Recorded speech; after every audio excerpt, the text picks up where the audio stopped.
Number 13, reports from the town manager. Thank you, Mayor. I've distributed copies of my report. I want to touch on some key items. First, under the area of council business, the current year operating budget, as we expected, the governor did veto the recent budget adopted by the General Assembly, and he's now running the state under executive order. We did receive word that over the weekend, our legislative leaders were making progress in their budget talks. We're hoping they'll convene a special session within the next week or two. In the interim, as we talked about last time, management, we've created these set-aside funds in every department for both payroll, for vacant positions, as well as non-payroll lines, with a target transfer of about 10% of budget for those non-payroll lines. And in order to access those monies, the directors would need authorization from the Director of Finance and from me. So we've taken a number of steps to really limit and control spending, in particular discretionary spending, until we know more about the status of the state budget. Moving on, the Human Services Committee, I know they haven't met in a little bit. They will be meeting this week at 8 a.m. on Thursday the 12th, and we have a pretty full agenda for that meeting. The MDC, tomorrow morning at 9 o'clock, they're going to hold their second budget meeting for town officials. Mr. Privatera and I will attend. We'll share any public documents with the council and report at your next meeting. The October 24th meeting, as a reminder, I will miss that. I will be attending the annual ICMA conference. There are a number of important public hearings that you will open that night, and then you'll immediately continue them to the November 14th meeting so that I can be there to participate. And I will, of course, designate an acting town manager who will attend the October 24th meeting. Before we leave council business, I was asked to issue a brief report on the recent Public Safety Committee meeting. We met on October 5th last week. One of the topics of discussion was the paramedic billing for our advanced life support service and the write-off policy in particular. And I thought we had a good discussion at the committee meeting. I would like to credit our deputy mayor for facilitating the discussion that day.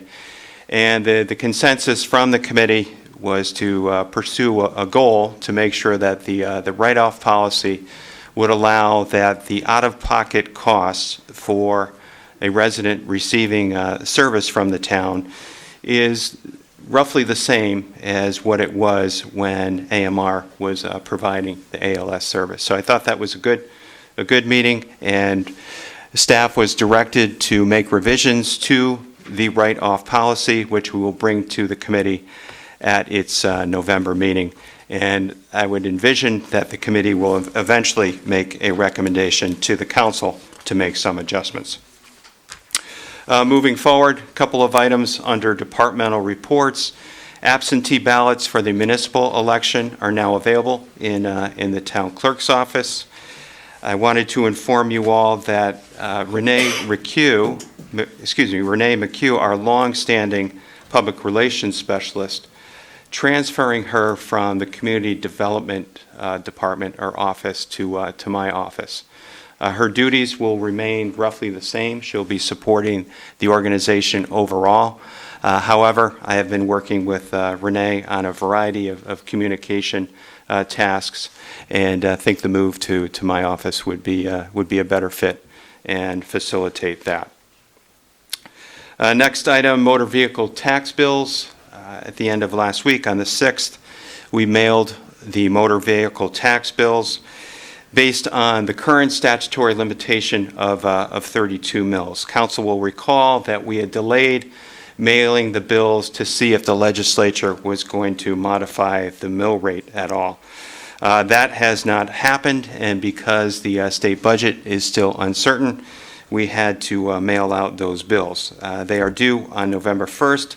Last day to pay without penalty is December 1st. And when the state does adopt a budget, and if the legislature does decide to modify the mill rate for motor vehicles, we may issue a supplemental tax bill. which we would only do in consultation with the council. And only one other item I'd like to touch on, Mayor. I know it's a lengthy report, and councilors can read it in its entirety at your leisure. Leaf bag collection, I know that's of keen interest to the community. That will begin on October 23rd. It will run through December 29th. It's a 10-week session, and residents should put their leaves in these 30-gallon biodegradable paper bags. They should not blow their leaves out into the street. They need to be bagged so that we can properly pick them up. That completes my report, Mayor. Happy to take any questions council members may have. Thank you. Any questions for the town manager? Okay, go ahead. Thank you, Madam Mayor. How are you? This weekend, I became aware of a local business, Blaze in Bloom, who was advertising their vintage fair for October 21st.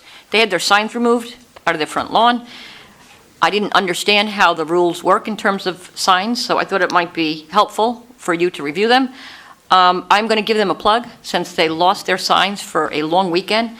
It's October 21st from 10 to 6. It's Artisans Food Music, and it's 45 New Park. My question is, I understand, there's yard sale signs, there's missing animal signs, there's kids consignment signs, and there's school signs, employing school signs, and there's, of course, our political signs. I understand that they have to be 12 feet from the street in order to be within code, and I would believe that in order, before a sign is removed from a resident, that they would have a warning, fair warning, a sign or note or something, instead of walking out the door and finding out their sign's not there. These are local residents who give so much to this community. They earn their keep by these businesses, and for someone just to pull the signs up without a sign or without a warning, I think was most unfortunate. So if you could just take a moment to talk about our procedures, I'd appreciate it. Sure, and thank you, Councilor. And I know we had a number of emails on this topic. So there are two general sets of rules here. One is for businesses. Businesses are only allowed one sign per business unit. That needs to be 12 feet from the curb. And then signs for fundraisers, promoting events, etc. Our staff takes a broader view with those. They allow more signage. Obviously, if something is extremely cluttered, they will address that with the homeowner or with the business. But the same 12-foot rule from the curb is in place. So if our public works staff happens to notice something that is less than 12 feet from the curb line, they may remove it, and it appears as though that's what occurred here. And your suggestion about issuing a warning in advance of the removal is something we discussed today, and we'll seek to make that change. Thank you. So what you're saying is, going forward, an individual, if they are breaking the rules, will get some type of warning before a sign is lifted? Correct. Okay. And then all the signs are kept at the DPW? Yes. Okay. Thank you. Appreciate it. Certainly. Thank you, Ms. Carrigan. Is there anything else for the town manager?